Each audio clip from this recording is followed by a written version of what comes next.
Want to know how to add input validation to a code in Cursor AI? Well, no worries. In this video, I'm going to show you an easy step-by-step guide on how you can do it. It's super simple and under a minute, so let's get straight to it.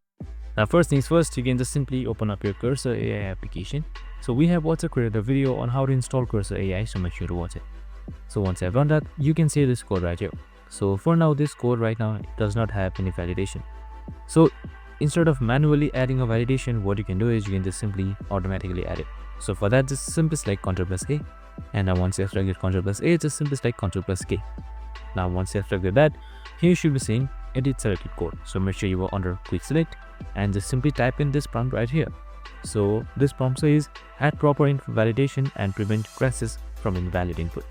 Just simply select enter, and once that is done, your code should be generated right here and your validation should be added. And that's it. Super simple and easy. Just simply select keep for finalization. I hope this video helped. If it did, make sure to like, subscribe and tune in with us for more of these videos. See you in the next one.